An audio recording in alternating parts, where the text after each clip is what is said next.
Yo, yo. Yo, yo, yo. Yo, yo, what's up? It's all up, baby. This is live, man. You told me this was, I didn't know this was live. Man, it's live. Yeah. It's by the seat of your pants. There's no script. It's just whatever comes out of your mouth comes out of your mouth. We can't go back and edit it, so don't embarrass yourself or us, or we'll ban you. Yeah, that makes the best live TV, doesn't it? I mean, it does. I mean, that's why people are watching. That's why I watch live TV, to see somebody screw up, right?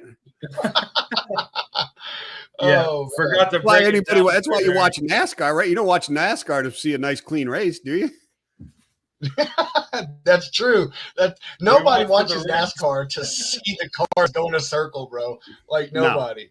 No, there isn't anybody there. No, not even the drivers. They don't want to see that stuff. That's right. Look at that. Kyle's already chiming in.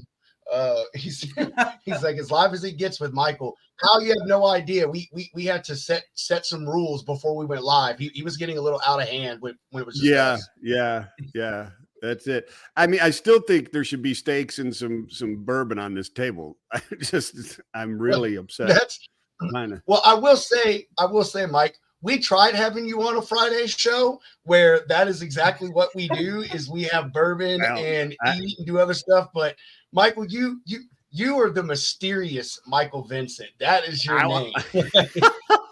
I won't do a Friday. I mean, everybody. So once people, and then they learn quick, Friday after 5 o'clock, forget it. It ain't happening. It's not happening. I have been married. Friday till Monday. That's right. I've been married to the most wonderful woman on the planet. And yesterday was our 15th anniversary. And we have never missed a Friday night date night. It's 780 Fridays in a row. I never miss it. Don't miss a Friday. Man, look at you trying to embarrass all the rest of the married men out there. The mysterious Michael Vincent. Happy anniversary, brother. Thank you, brother. I appreciate that. I appreciate it. How long have y'all been together, you and your wife? So it's about 17 years, but we've been married for 15. We've been married for 15. Oh, sweet, man. Awesome, yeah, bro. Yeah.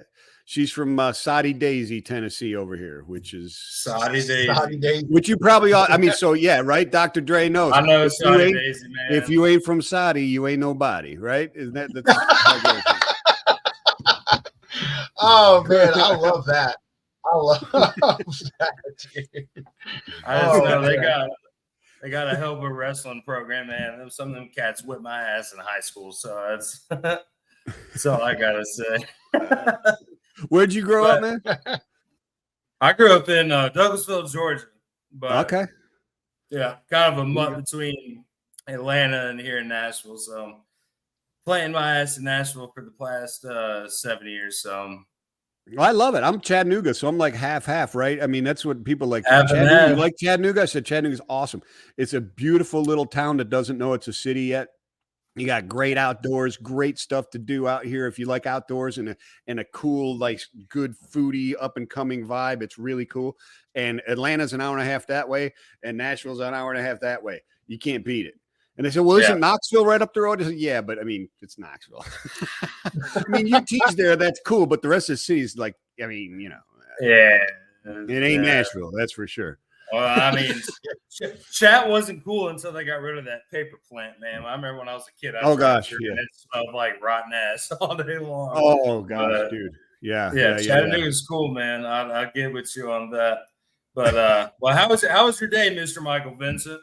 It was a good one, man. It was good. I'm slinging plastics and talking to people about recycling agricultural plastics and and you know, trying to save the world down, man. I'm trying to, you know, pay it back, I guess, or something. I don't know. I just got this bug about 4 years ago, and it just has blossomed into exiting freight waves and putting all my chips on saving the world and the oceans from plastics. So yeah, I mean, I'm an entrepreneur, dude. So it was a lot like, yeah, damn it, yeah, you know. I can't wait to talk to you about this stuff, man. Some of the freight I do is with customers who deal with recycled plastics and stuff. So there you go. I've been really excited to talk to you and get you on the show, man, because I know Hunter knows you, but like I know what kind of stuff you do, man, and it interests me. But before before we do all of that, we're first going to give some love to our sponsors, and then we're going to go in and do our little news segment real quick, and Sweet. we'll go into talking with you, Michael. So tonight we start a new sponsor, AccuBid. We had Jimmy Durden, who helped design the AccuBid app. It is for all you carriers out there to help record, track your expenses, show analytics what lanes you're profitable in, helps you to bid better when you bid freight from, on the board or brokers, shippers, however you do it. And just a really, really great guy, really great company. Information scrolling at the bottom of the screen. And now let's watch a little bit of what they have to say. Don't be a victim of cheap freight anymore. Take back control. These are turbulent times for the transportation industry, with companies merging or even closing their doors. Whether you're going out on your own or leasing on with a new company, know your operating costs. Look out for you and bid better with AccuBid Pro. Hey, AccuBid Pro. Man, dude, Jimmy's a great guy, wasn't he, Hunter? Dude, what he's got going on blows my mind. I agree. Any owner operator that is watching this, will watch this, check that man out, because you will win business. You will know your cost, know how much you need to spend, know how you can make. It's wild. It's wild. Yeah, it is. If you haven't seen the show before, go watch that. Yeah, we did. We had Jimmy on a few weeks ago, and we're going to have him on again. Really fantastic dude. Just really is out there to help the carriers out. And who is it? What's his name? His name is Jimmy Durden, and I know Jimmy Durden. Yeah, really freaking awesome guy, man. Yeah, him and I met. No doubt. Yeah, him and I met through a Facebook group that I run. It's got like 43,000 people in it, and I don't know. We just started chatting, man. Dude is just a stellar guy, man. My kind of people is what he is, and I love his platform and the app, man. I've checked it out, downloaded it myself, and did the trial, and it is pretty intense, as far as the things that it can do and all the tools it has to help carriers out there. So, but that said, following up with our very, very first sponsor, Freight Management Systems. They have an incredible transportation management system. Henry Sheldon is their CEO. He's been in the business for a really long time. Freight Management System has actually been doing this for almost 3 decades.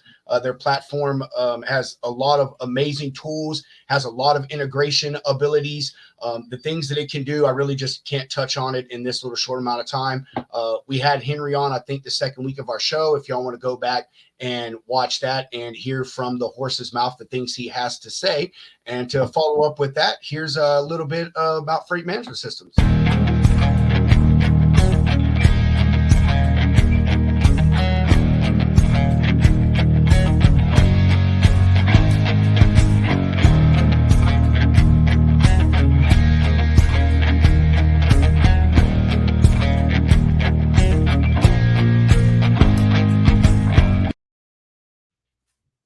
Roll that beautiful bean footage. Beautiful bean footage, dude. That is my favorite. I say that pretty often for things. I don't know why. It's just, I don't know. It's one of those things from back in the day that stick with me, which to be real short on this, my brother texted me today and he was like, hey man, he's like, do you remember that commercial from the 90s that used to play all the time in our area? And it went, are you feeling boxed in? Feeling like your life is going nowhere? He's like, dude, what company was that? And I'm like, I don't fucking know. I'm supposed to be some random commercial from 25 years ago, man. But anyway, and now that he said that, dude, that commercial, that line has been repeating in my head for the last hour and a half. And I'm trying to think about what it is. And I'm sitting there like, I hate you, bro. I got other things more important to focus on than some damn random commercial from 25 years ago. Oh my God. So yeah. And eat a worm. You got a worm going, buddy. Yeah, man. Yes, for real. Rob, you have a news article for us today? I do. I was just about to say, before our last thing before we get on with Michael is we're going to talk about a little something today. This one is again from my my favorite logistics industry reporting agency, and that's Commercial Carrier Journal. I mean, y'all see most of my articles are from them. I I really, really love the content they put out. It's really pure, and it hits on things that, like I said before, other people are not talking about. Got to run. Hope you have a great end of the freight week. Clay, we appreciate you. Not sure who you are, brother, but thanks for tuning in. If you've been for a short Clay time, T. Million, man. That's who that is. I love that last name, bro. Like, dude, you know, That's Mr. and Mrs. That's Mr. and Mr. Millions boy right there. You know him. I would have my own line of gear if I had the last name Million. Like, you have no idea how I would clout that, bro. But anyway, the article it's going to be about a possible hit to the diesel fuel inventories coming this winter. So let's get right into that.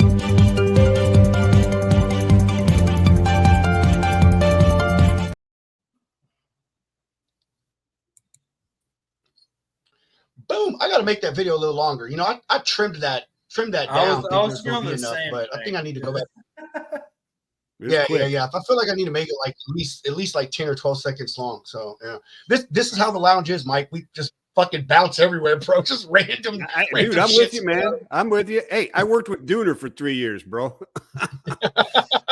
I love that guy, man. Him and I have talked a couple times through DM on like Twitter and LinkedIn, and I'll tell you, dude, I don't know, he's just a really nice guy, man. I'm nothing in linked, but I like him, dude. He seems like he'd be my kind of people. There's absolutely nothing wrong with Dooner. He is a spot on beautiful human being. I love him like a brother. He's awesome. And I want to tell you something. He refused. We had pre-show, right, for 2 hours every day before the shows. We did not talk about anything that was on the show the entire time. Neither do we. because once you get into it, the best stuff is there, and you're not even getting it on air. You know what I'm saying? It's got to be real. You got to have that real reaction and stuff. You can't have a great joke and then redo it. You know what I'm saying? You're right. It doesn't work. And to touch on what you just said, I mean, now I don't like it. Now I don't like. Now know if I'm going to like them. If there's nothing wrong with them, like. Those are the kind of people I like. It's the ones that have something wrong with them. There's plenty wrong with him. He is one screwed up human being. What I'm saying is he is a good dude.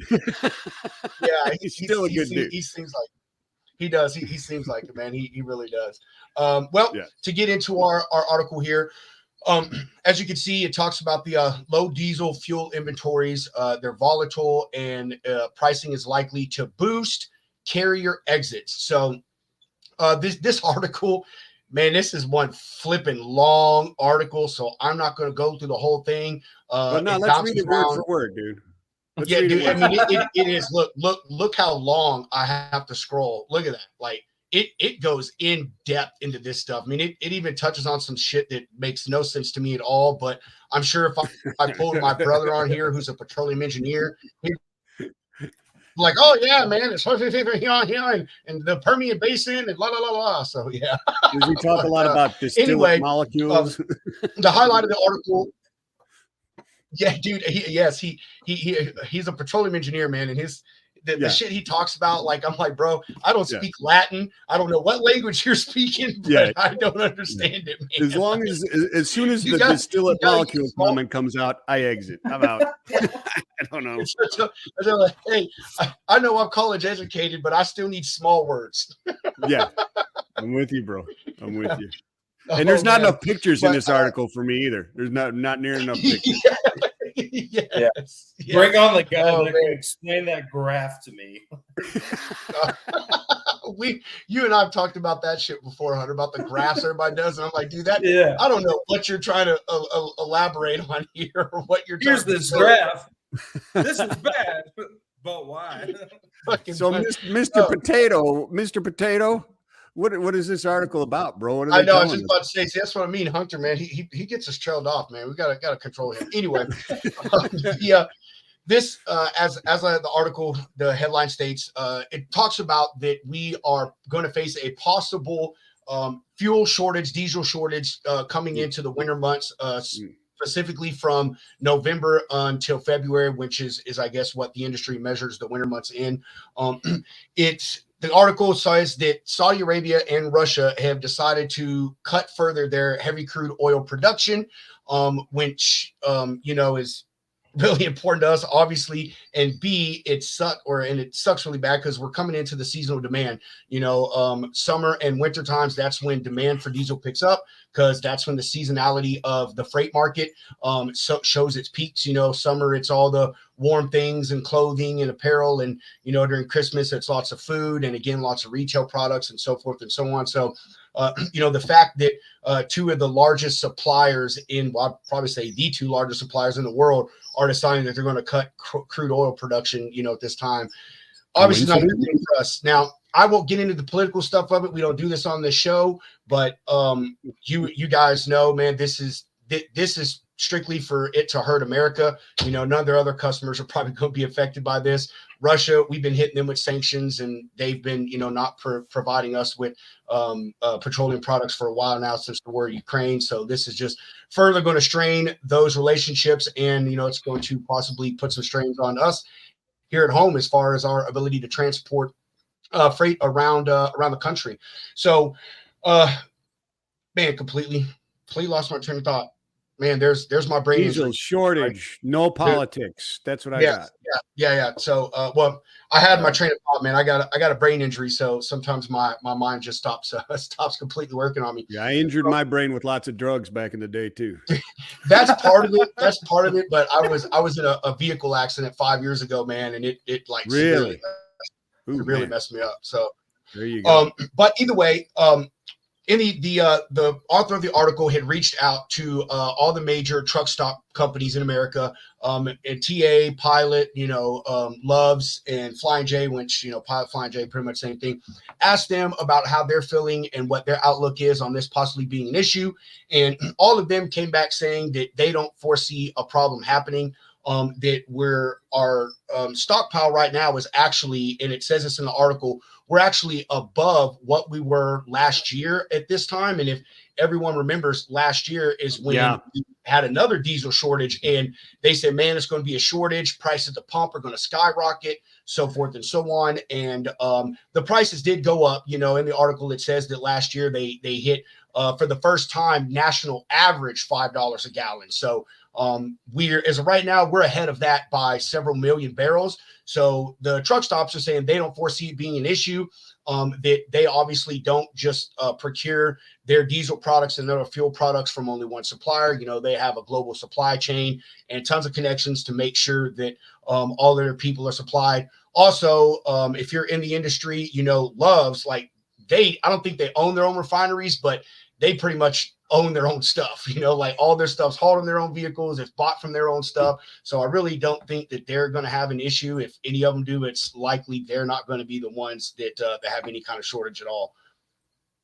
I know you want to say something. I find it interesting, Pedro. Is there information in there about why Russia would impact us? I mean, I thought the supply chain of oil kind of adjusted itself quite a bit when everybody dumped them into Greece, right? After the war, they started the war in Ukraine, right? I mean, that was part of the issue, right? There wasn't really a shortage of oil. It just we had to wait for it to shift its direction around the globe, Oh, that's going to get back into politics. I'll jump in onto that. No, we can stay out of that. I didn't know if that was politics or not. I'm just talking supply chain, how it moves, right? Yes, I don't think that's politics at all either, Mike. And no, it doesn't touch on exactly why, but I will give my little 2 cents on it.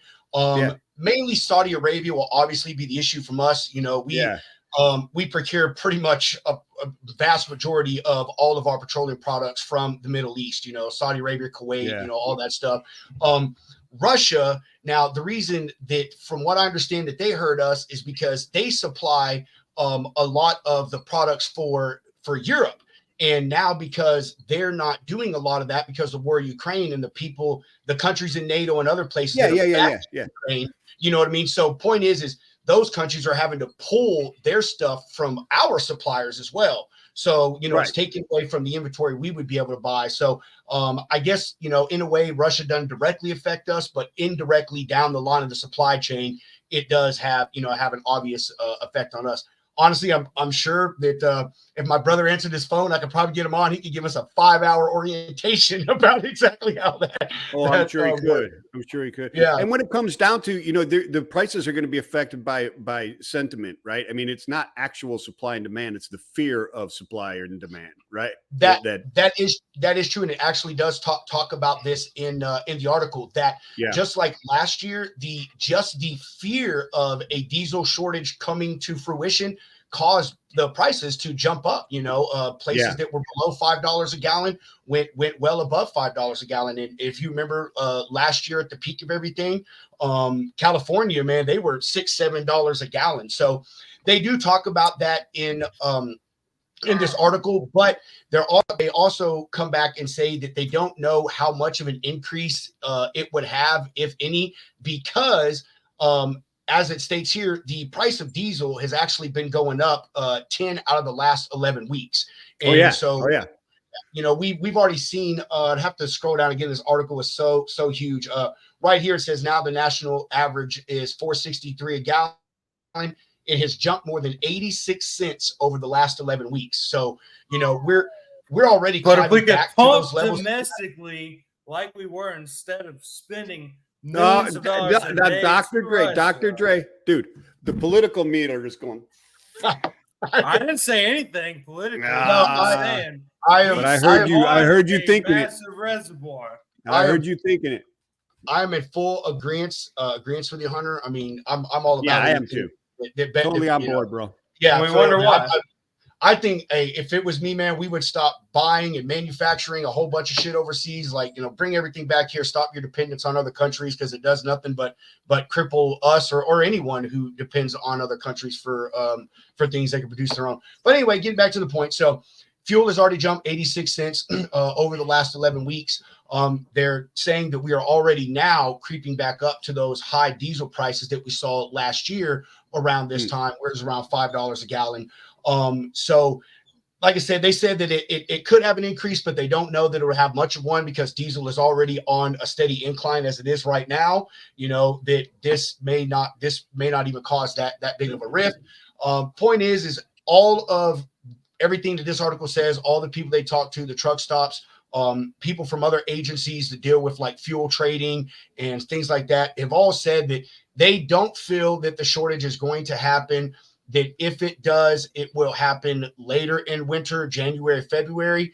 And that is really dependent on if the winter is really bad, because diesel is also used for a lot of heating and other things for utilities throughout the country. So if demand for that stuff goes up because it's a really cold winter, then obviously refineries are going to have to switch from taking that crude oil and making it to diesel for semis and other diesel engines, or to make it for the utility industry and stuff like that for heating. Northeast heating oil is huge in the Northeast, yes, right? Yes, so, that's exactly what it talks about. So there you go. I don't know. I haven't heard anyone else talking about it. I saw this. It actually came out last week, and I wanted to talk about it then, but just really wasn't able to get around to it. So there you go. Please go ahead and read the whole article. Like I said, you saw it's really, really long, but it has some great information in it. And if you're into analytics and stuff like that, this is a really good one. It deep dives into it and really gives an explanation of how the fuel markets over here work, the supply chain, and all that stuff. So Commercial Carrier Journal, just go there. And the article is from September 20th of this year, as you can see. So boom, there you go. There's that. I'm glad it was from this year. yeah, I know. I don't know why. My business partner sent me an article for me to look at. I couldn't find a date on it. I was calling to find out who wrote it, right? Because they were going to be like his key contact, and the person like retired 2 years ago. I was like, for real? Classic. Send an email. I have retired. Please contact so and so. I've got those emails. That's funny shit, man. So, but to introduce our guest tonight, Mr. Michael Vincent, we'll roll the floor.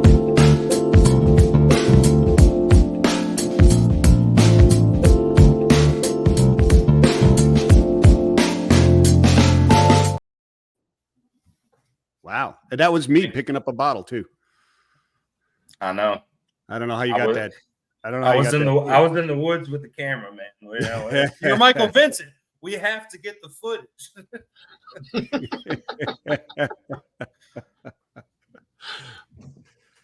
great to have you on the show, brother. It's great to have you on the show. Hey, thanks for having me, guys. I mean, it's been a while. It's been tough for us to like get this hooked together, and that's entirely my fault. But I appreciate it very much. I mean, I think the first time I had water leaking underneath my house, but the problem was, well, not the problem. The issue and the good thing was it was spraying up. It wasn't like dripping down. It was coming out of the hose going into my backyard, so spraying up, and so I'm like looking at my floorboards and I've got this water stain. I'm like, where the hell is this coming from? How is this possible? It's not on the wall or anything. So I go in the house, and every time you turn the hose on, inside underneath the house would just start spraying straight up and spraying my house. So if it had been spraying down, I'd have never found it. I'd never seen it. I'd just been having huge water bills forever, right? So I wasn't on the show. I was under the house, twisted. And... Dr. Dre and I were saying that we just feel like side chicks, like we're just saying, Michael, we wanted you to take us out tonight. Please come pick us up. And he's like, hey, listen, I got to wash my hair tonight. No. I was in the crawl space under my house, and it didn't work. It didn't work. See, and then, Michael comes up with those excuses that are just like so damn good. You're like, man, I can't question that. Like I was trapped in an oil. I really was doing. I was trapped in an oil painting. What he was really doing was sitting on his back porch clipping his toenails. I accidentally locked myself in my house. Oh man. Oh my God. So Mike, I've looked at your LinkedIn, man, dude. You are quite an accomplished young fella there. But I don't know about either one of those statements. But yeah, I mean, 35 years ago, I stepped in some freight and got stuck in it. Right. That was it. I got, it's like that fungus. You can't get rid of it. It's like toe fungus, right? If you ever had toenail fungus, it takes forever to get rid of that crap. I don't know where it comes from, but you just, it's that's freight. Freight is like, it's the freight and logistics are the toe fungus of professions. Yeah, for sure. Right. Well if you would, Michael, just, take us through a short little snippet of your little journey and, and obviously end with where you're at now and this mission that you have going on with Ocean Plastic Tech. Yeah, cool. So, I exited college and started traveling around the country, and my parents decided that I needed to stop, driving from town to town, drinking and being a bartender and washing dishes and do whatever, right? Like kind of moving around the country and get a real job. And I landed at Roadway Express, right? Back in the day, back in the 80s, at Roadway Express in Toledo, Ohio. And then I moved through there, and so I've been in LTL. And then I was in Ocean Maritime. I was doing running container freight stations for quite some time. Then I was doing last mile distribution, Sears Logistics, in install and extall, running crews of people doing install and removal of appliances, et cetera, for Sears Logistics type of thing. And then I was helping build distribution networks for Aramark. They won, the distribution and contracts for all the cantinas and food service kitchens inside the penal systems is what it was, right? And I was working inside like high level security prisons for like 3 years. It was pretty bizarre. I don't want to cut you off, but I just saw an article, man. Sorry to cut you off, but maybe you talk about this later. Go ahead. I just saw an article, bro, that they lost a ton of those, man. Oh, did they really? Yeah. Well, see. Yeah, dude. I think it was.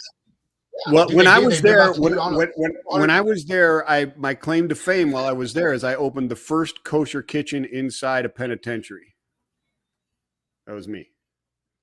Wow. So you're welcome. All you you got to put that on your LinkedIn, bro. It really should. LinkedIn. I did Air freight for a while. I did warehousing and distribution, or order fulfillment, and really, in all honesty, I've done everything in logistics and transportation except physically running a railroad. I've brokered it. So I've done everything else from the brokerage and the physical side, just not running or operationally physically in a railroad. So hey, I was one of the OGs, one of the original guys at FreightWaves, which is awesome, from product building and all that kind of stuff. I actually sold a sonar seat about 6 months before we had a product. I actually sold before we had it, before it even existed. It was just a Google Slides is what it was. But the guy Wow. the guy knew it anyways. But because as soon as I saw the check come, I went, oh shit. And I called him and said, hey, this isn't real yet, right? He's like, yeah, I do. I get it. But so 4 years ago, I started looking at, I'm a musician wannabe, right? Like Hunter is. He's probably more of a musician than I am, but I'm a musician wannabe.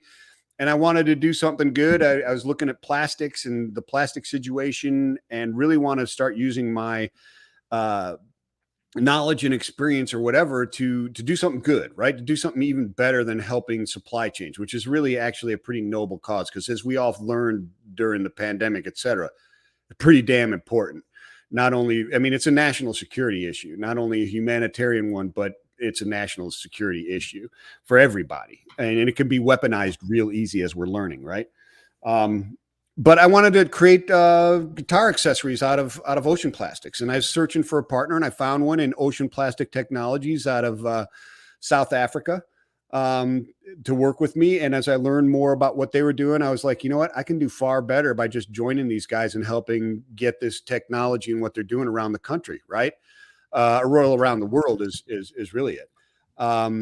And so the opportunity presented itself for me to just kind of do that and exit FreightWaves, and that's what happened. And I jumped full in, full faith in what I felt God was leading me to go do. And in my next step in my career, felt right. Talked to my wife. We said, yeah, let's just go do this. And there you go. Almost a year later, it's been 100% full on board with recycling plastics and really solving the issues and creating solutions for the supply chain of recycled plastics. Because that's really what the issue is, and why recycled plastics isn't as big or bigger, and why you can't recycle all the plastics you want to.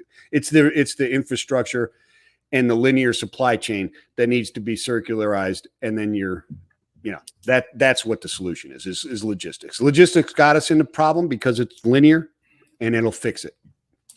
So that's where I'm at, man. I don't know if that was too long or too short.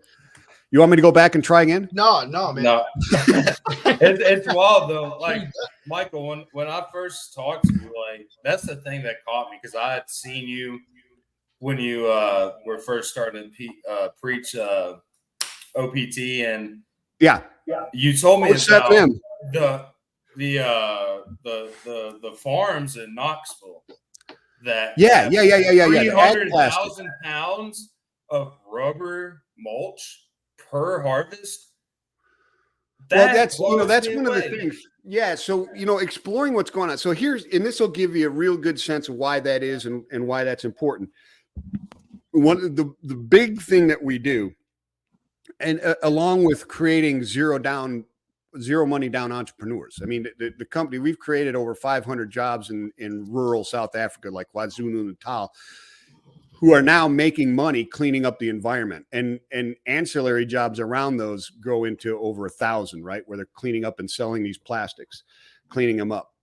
But they're mobile units. So they fit inside a 20-foot ocean container, right? And they're mobile, and they completely process plastics in that unit. So in other words, dirty plastics put in, they're triple washed, filtrated, ground, dried, and then granulated to the exact spec, or turned into pellets, depending on what the manufacturer of plastics wants. Do they want it in flake form, or they want it in pellet form? They want them in different forms.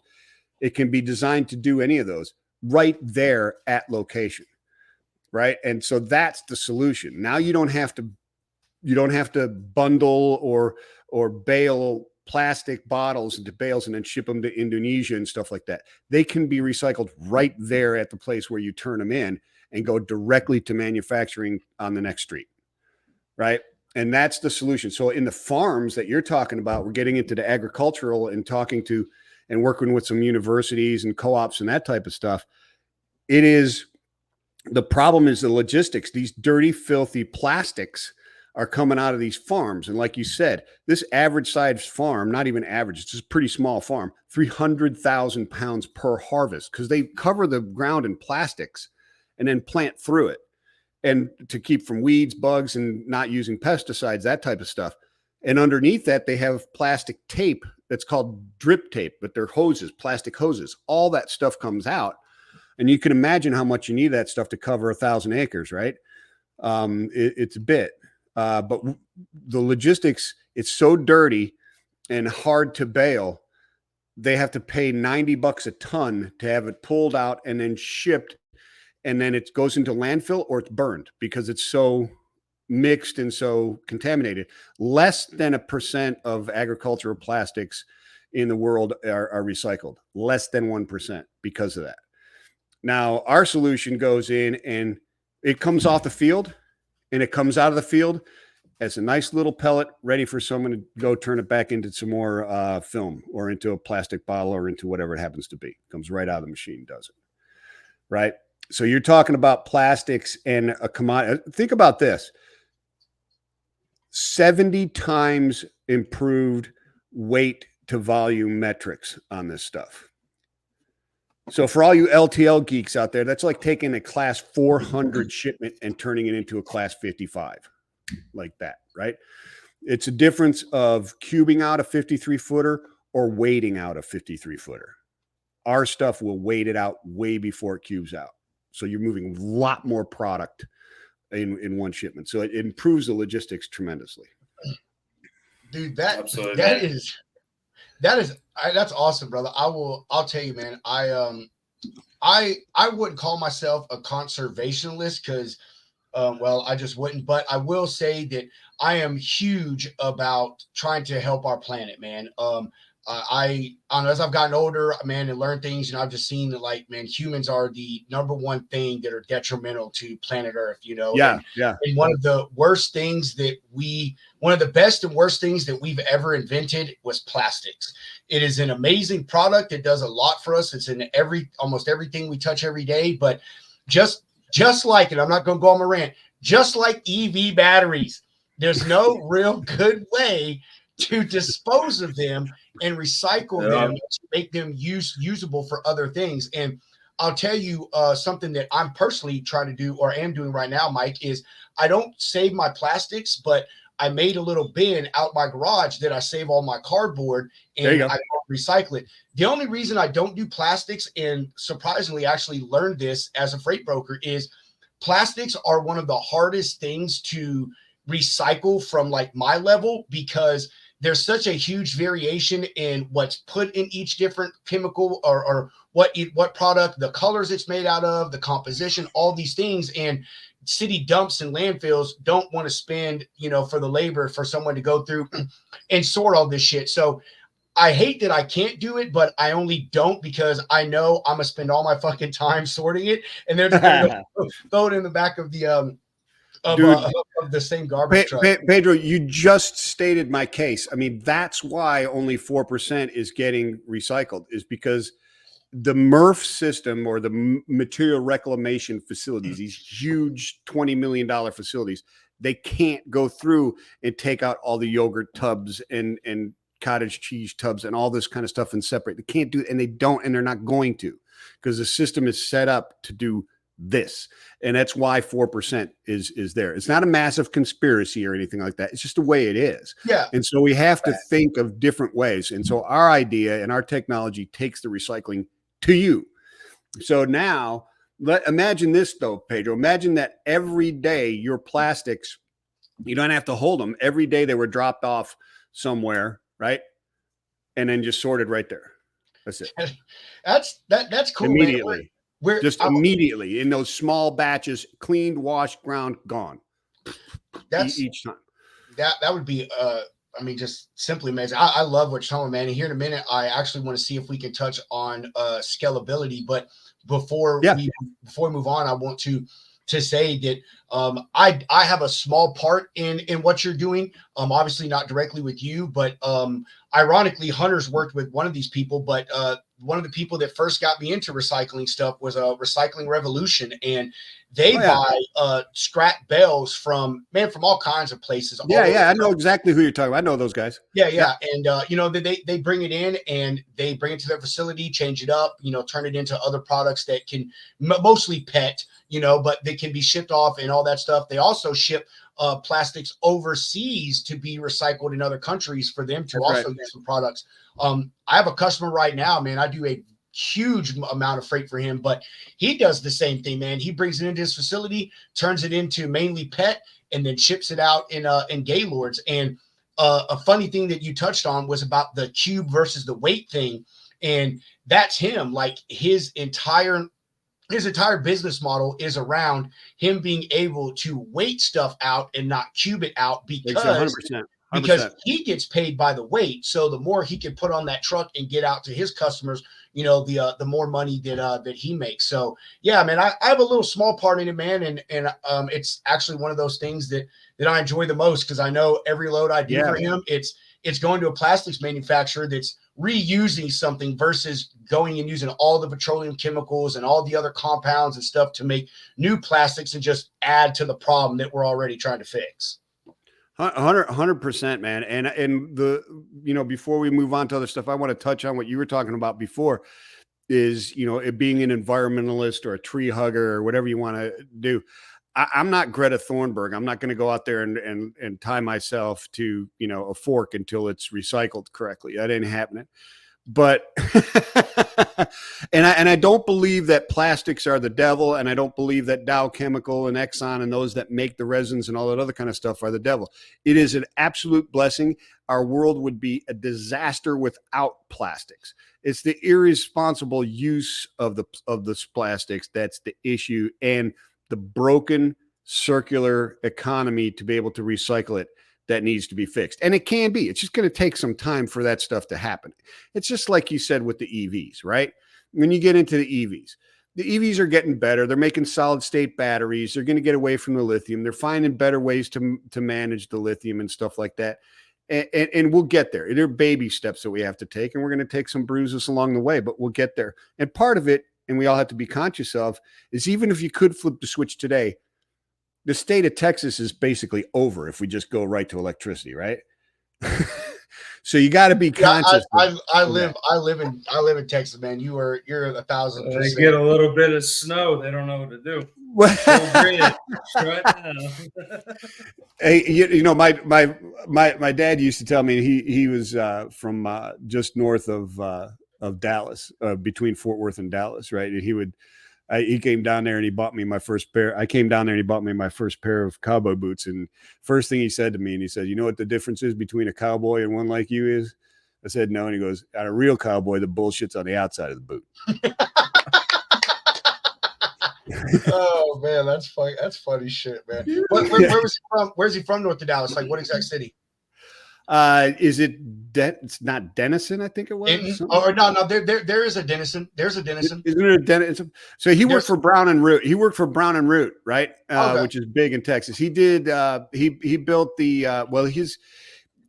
His firm was he had a firm that was a subsidiary of Brown and Root that did all the inspections and then fought the court battles to bring hot fuel into the nuclear reactors. Oh, so cool.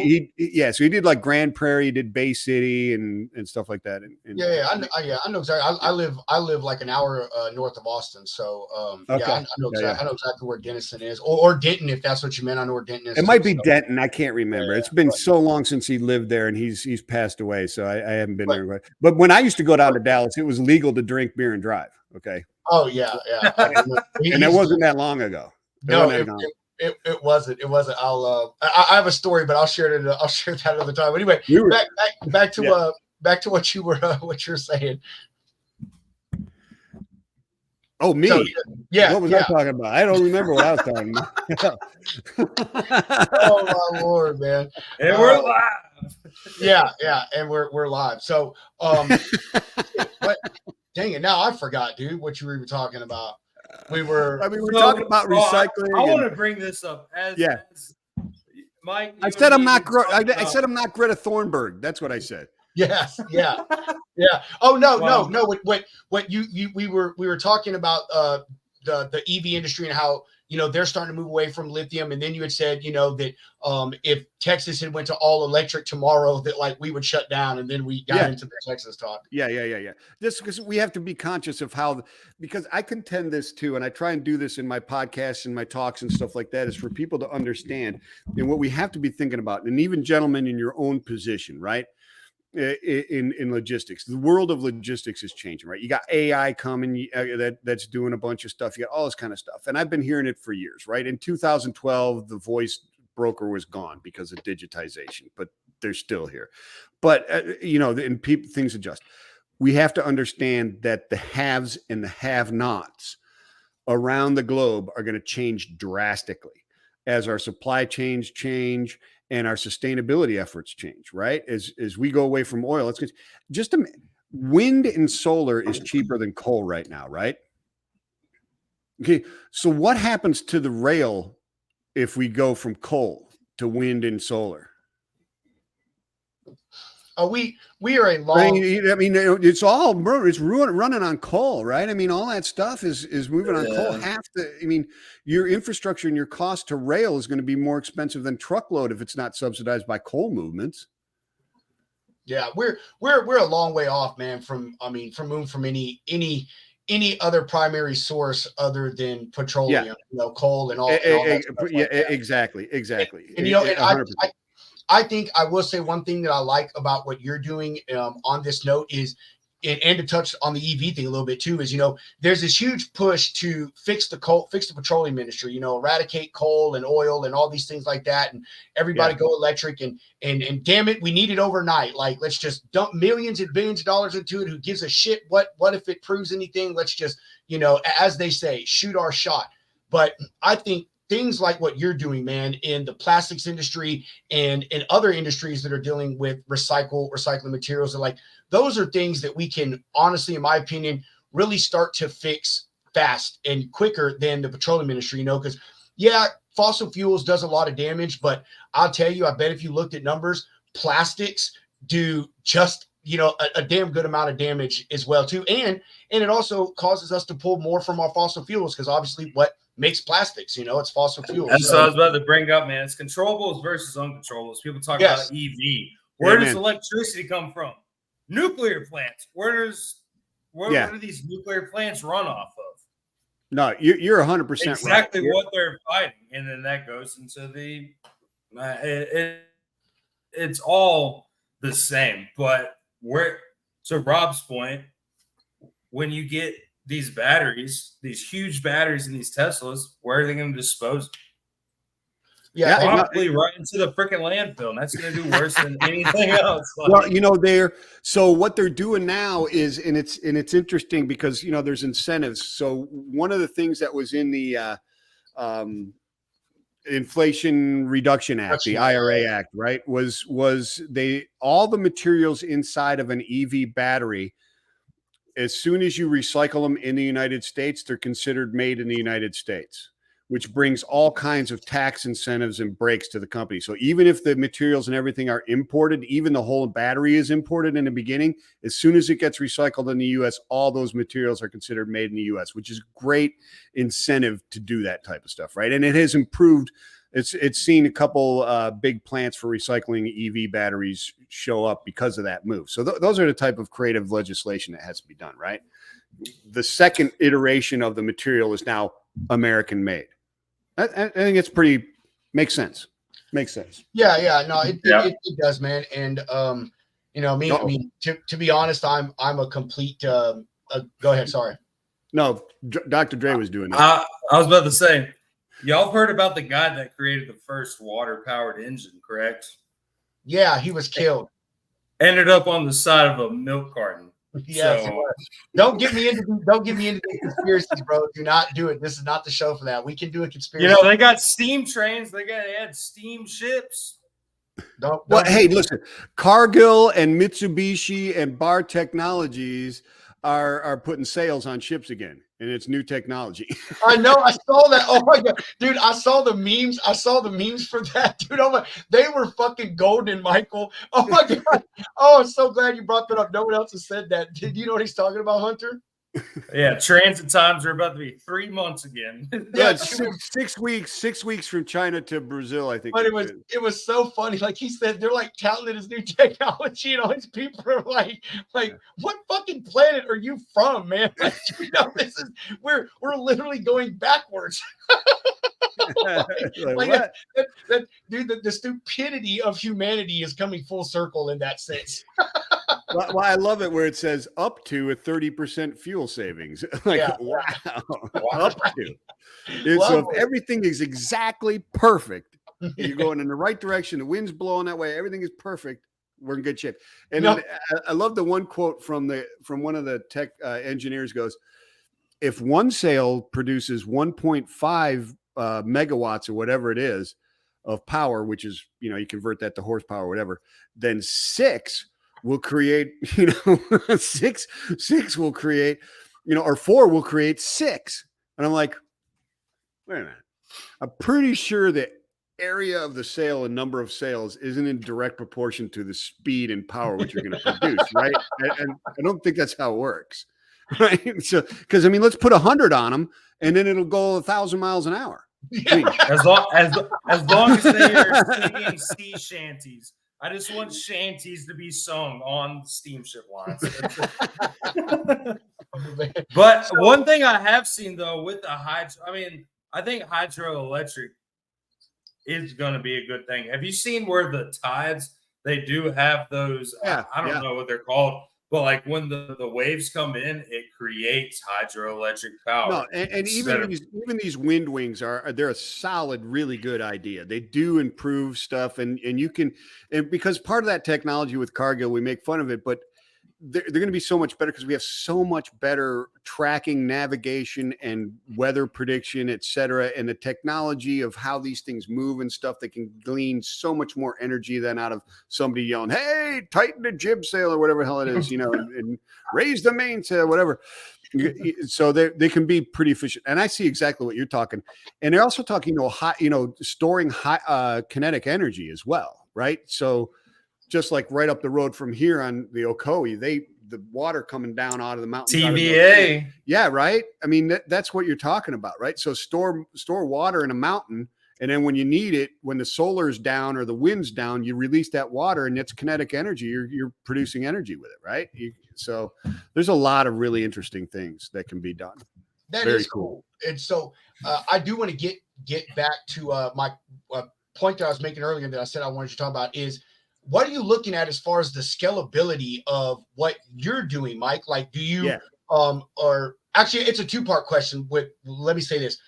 Where are your efforts focused right now with the systems that you're talking about? I know you're talking about Africa, but are you mainly moving it around there? And then what is your projection or forecast for your scalability of your system in the future outside of the areas you're currently operating in? Yeah, right. So it's scaling across South Africa and into Europe quite nicely right now, right? It's expanding quite a bit. And what is it, because the interesting thing about this is it solves the issue for industry that is looking for these plastics. And that's part of the issue of why only 4% is being done. Is a lot of, like Procter and Gamble, your CPG people and stuff like that, they can't get enough of certain plastics because our system isn't efficient enough at getting it.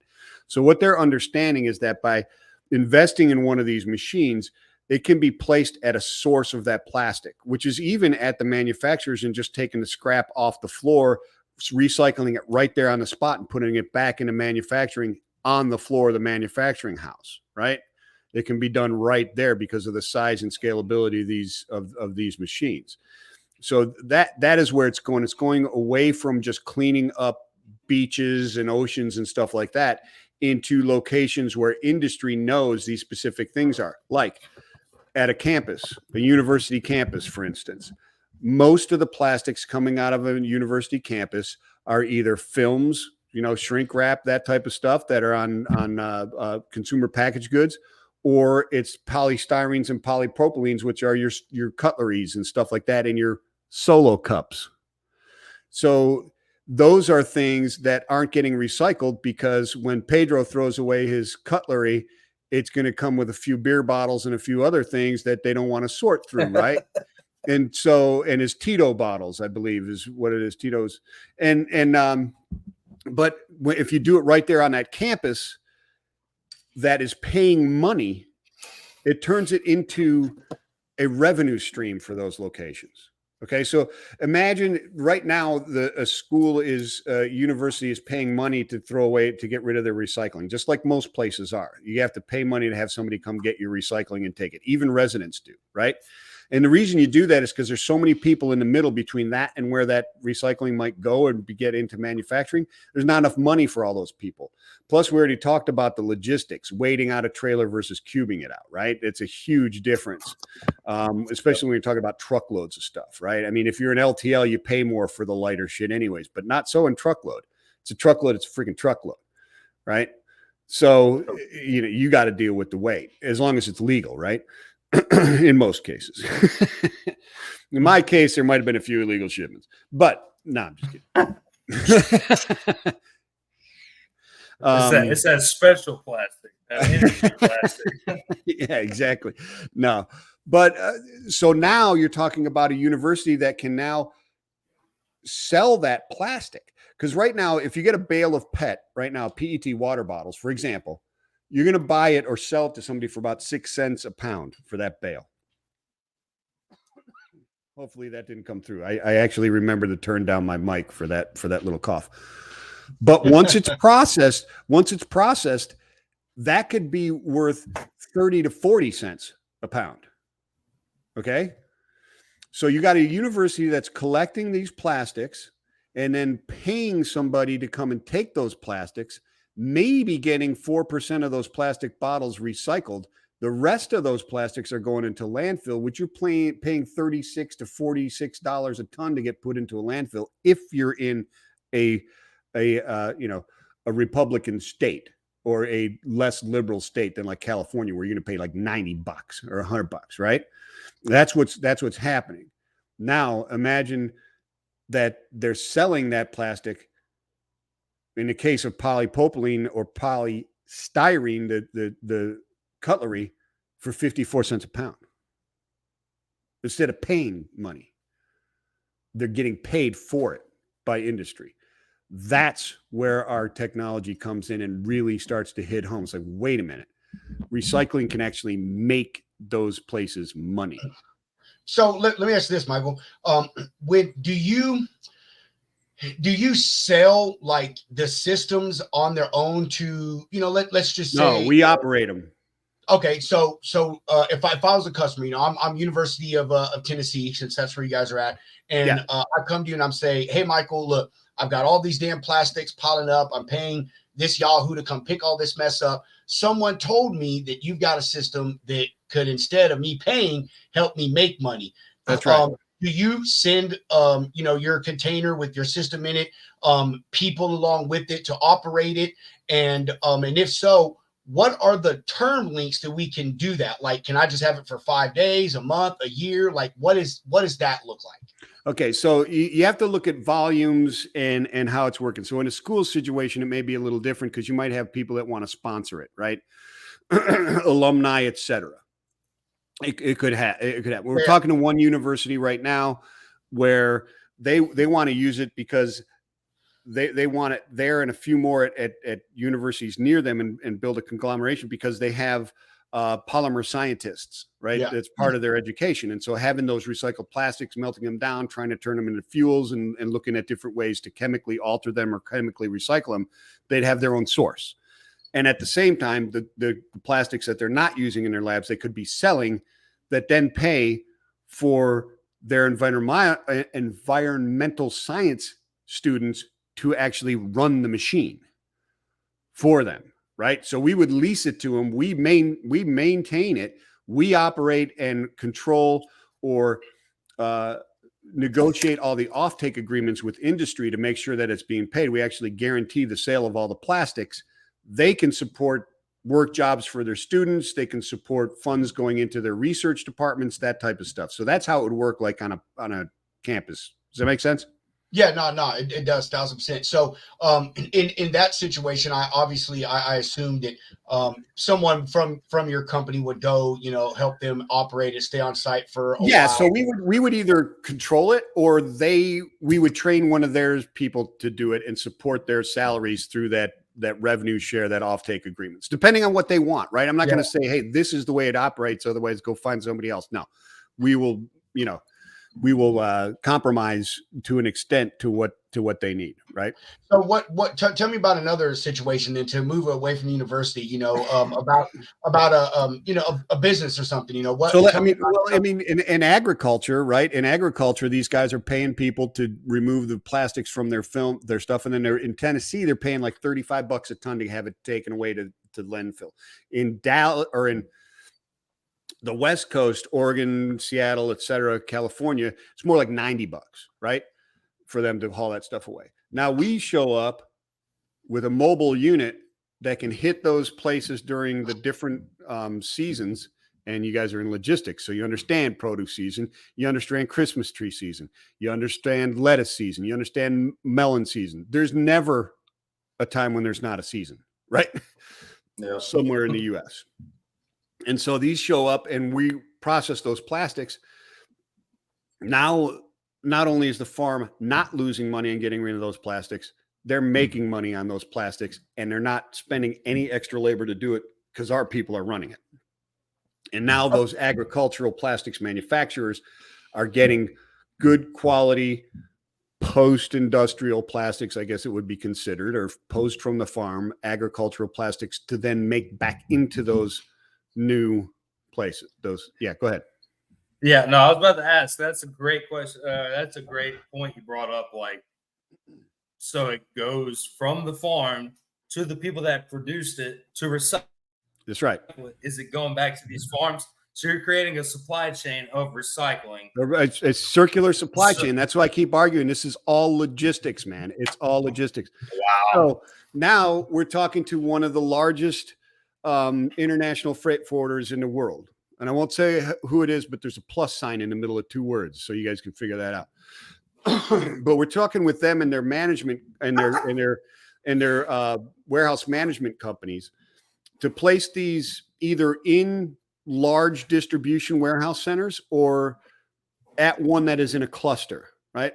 So now you imagine all of the shrink wrap that's coming out of those locations, which is in the U.S. about 7.6 billion pounds a year, that is not being recycled, goes directly into the machine, is recycled into pellets, and goes right back to Dow Chemical or whomever it is, and made right back into new shrink wrap. That's incredible. And they get paid to do it. So when we first got dumpster after dumpster after dumpster of shrink wrap and paying somebody to haul that away and it getting incinerated or thrown in the garbage, we take it and we pay you for the opportunity. Yeah. So what's the average length of time that you're on site with somebody, Michael? Not long. I mean, it's an easy operation, dude. These things I can run one. Yeah. So yeah. It's a 4-in-1. It's chomping it and washing it, and then it's coming through and it's washing it again, and it's kind of, there's two different high pressure wash cycles, and then a drying system, and then a granulator, and it drops into a Gaylord, and when the Gaylord's pulled, you pull it out and put a new one in there. It's awesome, really, bro. really high. I mean, this thing will crunch a car engine if you want it to. It's that tough. We've had machines running in the bush country. I say it's bush, rural South Africa, KwaZulu-Natal, for 3 years, and all you're doing is making sure the gearboxes have the proper level of oil inside there, and clean it out between different types of plastics because you don't want to contaminate them. That's about it. You sharpen the blades every once in a while and let her roll. These things are stout. Now let me to touch on the logistics part of it. If say I get the machine from you, you come on site, you do all that stuff, and we're bailed up. Do you also help me with finding someone, a carrier, to haul it from where we're recycling it to the place? Yeah. No. Is that up to us? All you're doing is putting an initial investment in the setup and the building of the machine to put it in there. And we run everything else. As long as your insurance is going to let us run on site and do everything, we'll do it. If you want to run it on site, you can run it on site. We're still going to maintain it, but we will guarantee the sale and handle all the logistics of everything else that is moving. You don't do anything. You just make sure we got enough plastics to rock and roll, and we're good. Dude, that is some amazing shit, man. Like, seriously, man, you don't look that smart, Michael. I'm not. That'd be because I'm not. There's a lot of people who will attest to that. Man, I don't know what else to say except that's amazing. You know, I mean, like I said, I appreciate that, dude, and I appreciate the chance to come on and talk about it. I mean, and because it's and you know, I like Shannon Breen for several reasons. A good dude. But I like his philosophy over at Freightvana, just talking about, you know, they plant a tree for every load that you book, right? He said, listen, I'm not trying to be Johnny Appleseed. I'm not trying to save the world. This is something that we can do, right? We can do this. And if my inspiration helps 1,000 other people do 1,000 times better than I am, then that's what then I've succeeded. And that's really the philosophy that I'm going through with this. If I fail doing this, it'll be because I haven't inspired anybody else to do something even better than me. That's the success or failure in my opinion. And I think that people in logistics are uniquely in tune and qualified to make really positive impacts in the world, because what we do on a daily basis, even the broker who's just pounding the phone trying to make $1 million, he's doing it moving goods that people need. And it's still a good thing to be doing, right? And making it more efficient doesn't do anything but help society and everybody. I agree with everything you said, man. And I'm going to circle back to a point that I was making earlier about what you were saying, man, is, you know, it's something we can do. And to touch on the fossil fuel stuff, you know, and talking earlier about how we're trying to rush all of that, I think the things that like you're doing, which I guess we could kind of consider grassroots, you know, the small little steps that we can take, that right here, right now, the problems in front of us, this person has part of the solution, this person has another part, and I can bring them together, or whatever the case is, and we can fix something and make an impact in the short term and really see the fruits of our labor, you know, versus some of these other things like the EV stuff and all this, you know, even I guess you could say, you know, well, whatever, we'll just stick with that. But the fossil fuel, you know, that's a lot to try to control and fix overnight. You know what I mean? The problems been going on. We've known about it for decades, and we're still not able to figure out a way to control it and for it not to affect us. And the things that you're doing, the things that I have customers doing that are similar to you, that like Freightvana, you said, man, planting a tree, that sounds like some stupid faux pas thing, but you know, I mean, that's an incredible thing. You know, we destroy forest land every single day for the stupid, meaningful needs of humans, and we do nothing to build it back.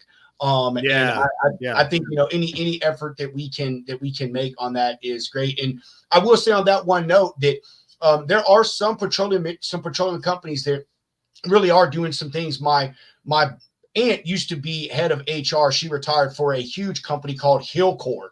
And one of the things that Hillcore does, they're based out of Houston, but one of the things that they do is when they go somewhere and they build a well or they do anything, whatever land they disturb, they have an entire environmental team that comes back in and refurbishes that land. They plant grass, they plant trees, they help drive wildlife back to it. So I will applaud the petroleum industry somewhat, you know, on that thing, that even they're starting to see some of the errors of their ways and trying to fix it. But I think the things that people like you are doing, Michael, are the ones that are going to really make the impact on the short term and are going to better things for us in the long term. Well, I appreciate that very much. I don't pretend like we're going to change everything, but talking about it and exposing minds to these ideas that they can make the difference in, like you said, small steps help, man. Little things help. That's what's going to make the difference. And I'm with you. I mean, I'm familiar with the oil market in Texas. From a little kid, I've been traveling all over that state. I mean, I've driven, it's a big ass state, and I've driven the vast majority of it, to tell you the truth.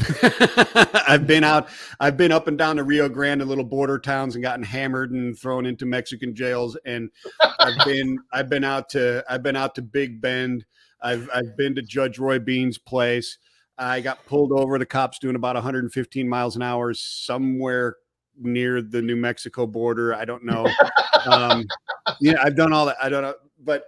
And Circon Environmental is out there, and people don't understand this, but they've been around for a long time. And these guys work with those oil companies and do tremendous efforts to make it as clean as possible and clean up their mess as they possibly can. They're not trying to dirty the entire environment. I mean, and here you are complaining about it, using electricity on a freaking microphone, and not you, but the collective you know what I'm saying? That's being powered by a coal plant. Come on. Ridiculous. It's stupid people. We have to figure out how all of us can get this done. Don't chain yourself to an oil well. Let's get together and figure something out here and make it happen, right? A cool guy you guys ought to check out, and I can introduce you guys to him as well. His name's Chad Progracki. This guy's been living on barges for 18 years on the Mississippi.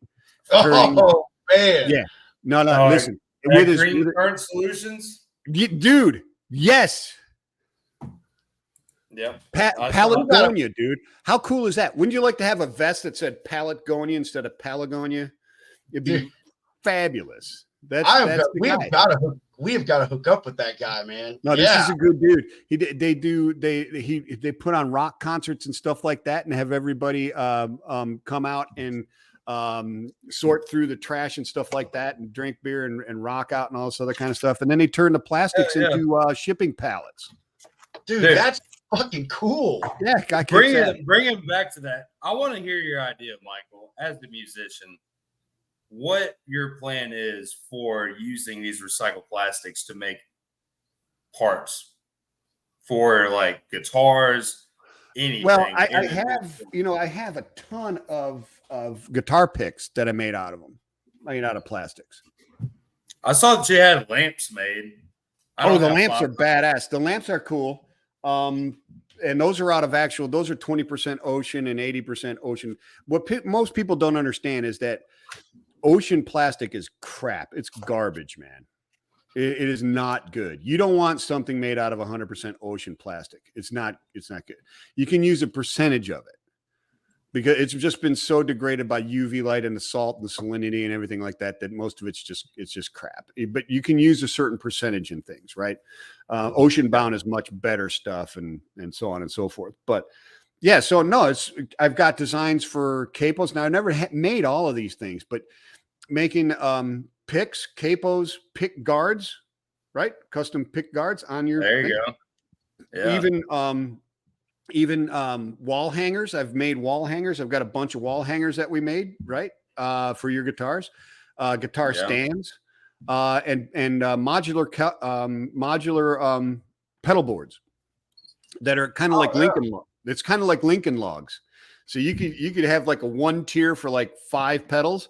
You could have a 2 tier for like 10, or you could have like this arena looking one with like 50 pedals on it. You get up there and go crazy. Yeah. So those were some of the ideas. Those are the ideas and that stuff there. But that's not the main business. The main business is getting the plastics back to the big people that use hundreds of thousands of pounds, right? Yeah. But I just bring that up, like anybody that is wanting to, hear this message, get out to recycling. You can do anything with these plastics. You can do anything with these plastics. You do a lot as long as they're not 100% ocean. But yeah, like no, that's what I mean. You really can't, because it doesn't work. But to your point, so there's a lady. Re to the X is a company called Re to the X. If you just RE to the X, look it up. Their actual name is like a formula, like RE inside parentheses to the X power is what their logo really is. But it's like rethink, reimagine, recycle, re anything, right? Redo, whatever. Making coat hangers out of our plastics that come out of our machines in South Africa. Out of ocean. I saw that on the YouTube video on your site. Oh yeah. And there's people doing all kinds of stuff out there. There's low tide products out in the West Coast or out on the East Coast that's making clothing and chairs and all kinds of stuff and beach umbrellas out of ocean plastics. There's so many cool new things that are happening and can be done. So the inspiration just keep going, man. I mean, you can make anything out of plastics. Why not make it out of recycled plastics? The issue is keeping it either upcycling or sideways or level cycling as much as you can, right? Taking a plastic bottle and turning it into clothing is a bad idea until the plastic bottle has been recycled a number of times. Because once it's made into those small fibers for a carpet or something like that, it's done. You can't recycle it again. So that's cool, man. Like, dude, that is all so awesome, man. I hope that hold on. Let me jump in. So that is a supply chain of recycling to that's right. Degree. Like recycle it this much to this one thing, and then when you recycle and then shift it over to down, and then shift it to something else. Yeah, and that's what I mean. But if you think about that, Hunter, it's when you look at all these people talking about digital passports and stuff like that, like Avery Dennison doing their Atma.io and having a digital passport for every single piece of product, and not just a hat, but this exact hat and this exact die and this exact button, knowing exactly where it came from and where it's going to go, having that digital constantly. That's how you solve that issue, right? You would know instantly that this guitar pick has never been recycled yet. So recycle it into a guitar pick. And then you'd know it's the fifth time. It's done. It's got to go do something else now, because those polymers, they break down after a while. You can't recycle plastics forever. But as long as we reuse them and recycle them, maybe one of our kids or our grandkids will figure out how to get us out of this damn mess we've created, right? That's wild, dude. Like, I've never thought about recycling, like the life cycle of recycling. Yeah. Like, that's don't break it down too stuff much is the so first hard. time. Use it for this, and then you recycle it for, X product, and then from that cycle to X product, and then when it's in its final life cycle, it might end up as, who knows? I don't know. That's so crazy. I mean, so you recycle as much as you can. You get all these things to go. You solve the supply chain as best as you possibly can, but then you subscribe to the theories of other things. Like there's Plain Products that is out there. It's a subscription service for hygiene, soaps, hair soaps, armpit, all that stuff. But it comes in aluminum containers. And when it's empty, you get a new one. You send your old one back, and they just refill it. That's pretty badass. Do that instead of plastic. Yeah, that's pretty neat. I will say, man, I didn't know how intensive the recycling industry was, especially when it came to plastics. Obviously, like everyone else, I knew it was a problem and something we've been trying to get under control for quite some time. And yeah, you just taught me way more than I ever knew. My knowledge on it was pretty simple, man. Like I said, just dealing with the customers that I deal with, and I don't know. I love what you're doing, man. I do. I trying appreciate to that, one little piece of plastic at a time, or one tree at a time, whatever it is that we can do to try to quell this problem that we have created from our dependence on plastic so much. It's fine to use them, but once you get to a level that you're using something at a certain quantity that it becomes dangerous to your health, the planet's health, or well-being, whatever it is, it's definitely time to start figuring out a way to mitigate the future use and risk of it from the levels of the manufacturing of it. Try to take down the fresh manufacturing and recycle the stuff that we already have. The plastics, the cardboard, the metals, all the stuff that we use every single day, man. So, dude, man, Mike, we're definitely going to have you back on, brother, to talk about other stuff, man. We got to talk about all kinds of stuff, man. We didn't even hit on my trucking tunes, which are badass. we are. We're gonna have you back on a Friday, man. Like we're gonna schedule this like 4 months in advance because you know how He can't come on Fridays, man. He can't. Oh, that's right. I said that date night, dude. Can't come on the show. That's the show. Michael takes us on a date night. All right, now that I can do. I can do that. There we go. His wife. That I can do. His wife's gonna take his phone and throw that shit out. Listen, if you have my wife on, you'll never have me on again. Listen. I'm one of those guys that far outkicked my coverage. Really? Far outkicked my coverage. Oh man, that's funny. And people go, wait a minute, how did this happen? And I just say, listen, her two celebrity crushes are Tommy Lee Jones and Steve Buscemi. And they go, oh, okay, I get it now. Damn, that is, oh man, that is so messed up. Vinny Bag of Donuts. I know that's right. I'm about to have to chop out of here, guys. As everybody knows, my wife has to be up early. She works on East Coast time, so she has to go to bed. But before we do that, we want to do our last commercial break for our sponsors here. Freight Management Systems have an incredible transportation management system for all you brokers and shippers out there. They do have a carrier platform, but it is truly geared more towards the brokers and shippers. And we'll end with them.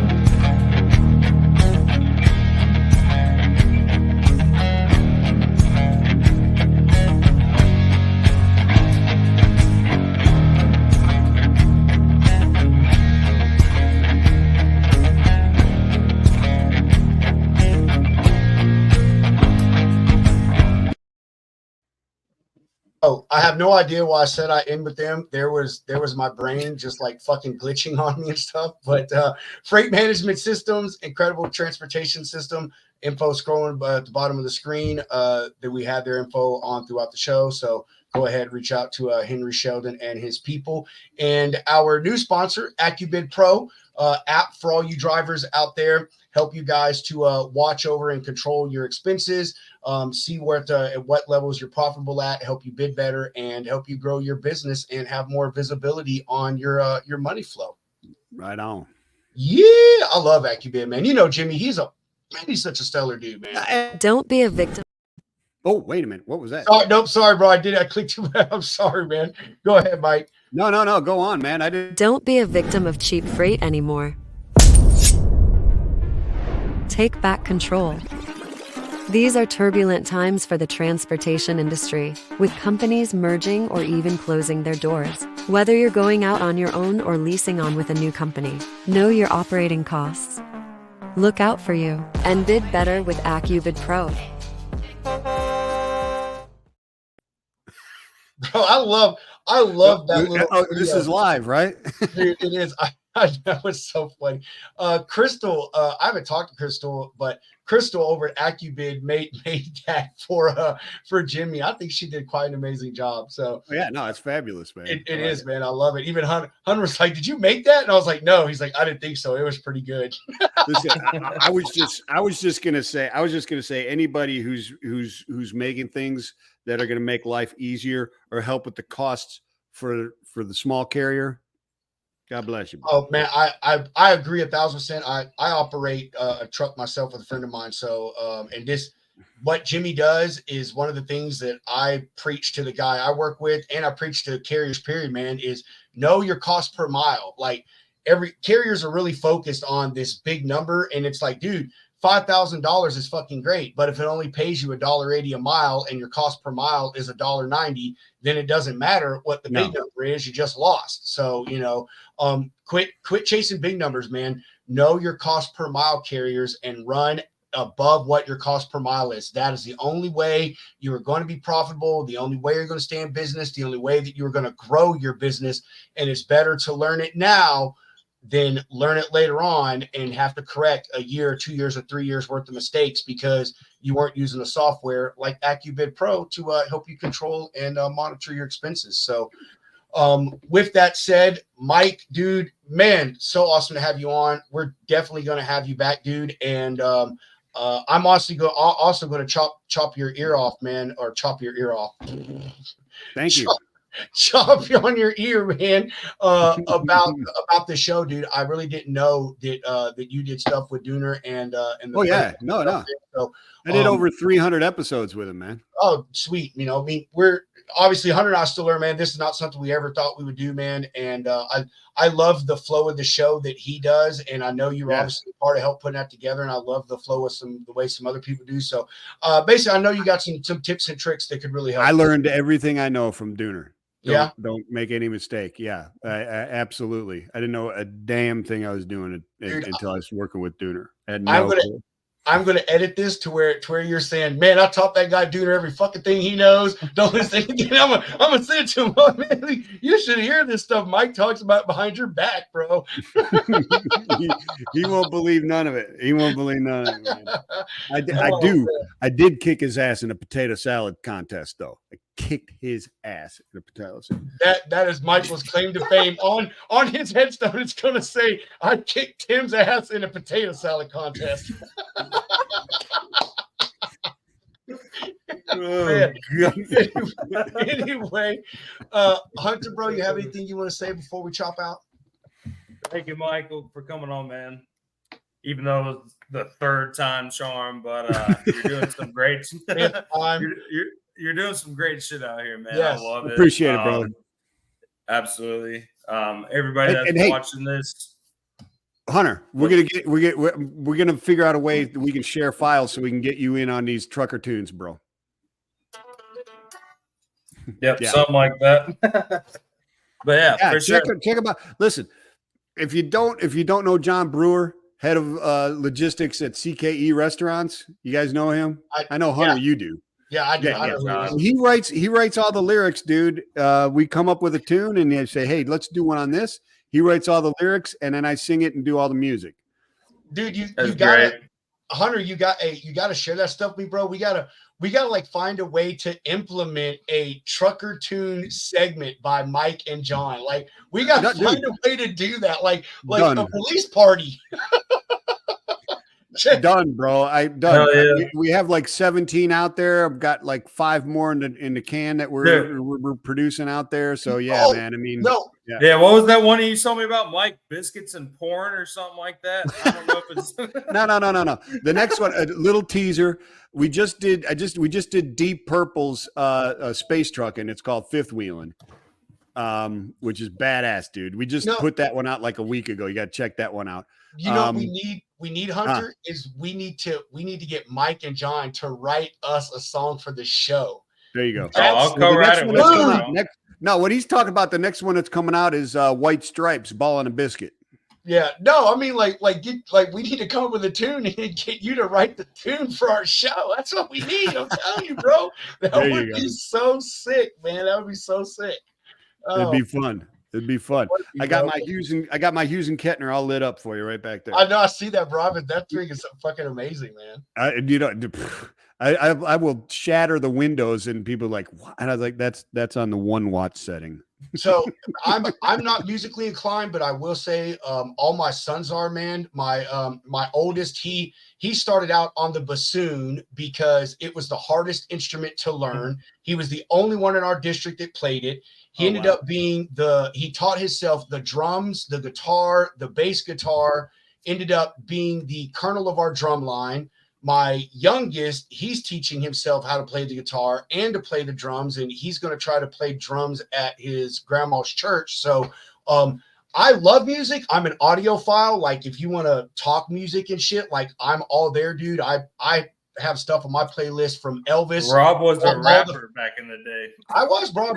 I seriously was, dude. We had a rap group called Criminal Minds Incorporated. I swear to God, man. I'm telling you, me and my boy Tony Johnson, we had some. Do you remember the song "Want to Be a Baller"? No, I'm serious. Listen, the song. We did a version. We did a version of it. It was called "Want to Be a Playa," and I am not going to sing any of it on the show, but. Dude, I will tell you, man, we used to go to parties and people used to have me and this guy sing this song. Dude, we did all kinds of crazy stuff, man. Point is, he ended up going to jail and everything fell through. But I love music. Well, that's just when he started earning his street cred, man. You don't give up then. What the hell? Thank you. Well, dude, he did that, man, and I ended up having a kid at 17, and we just went our own separate ways, and but yeah. Point is, I'm not musically inclined, but I love music, man, and man, my kids play it, dude. Matter of fact, my son bothers me every day with playing that damn drums, man. It's like every freaking day playing the shit. I out of love those it. things. So, I love but it. you guys have an incredible night, Michael. Again, it was awesome finally getting to meet Thanks, you, man.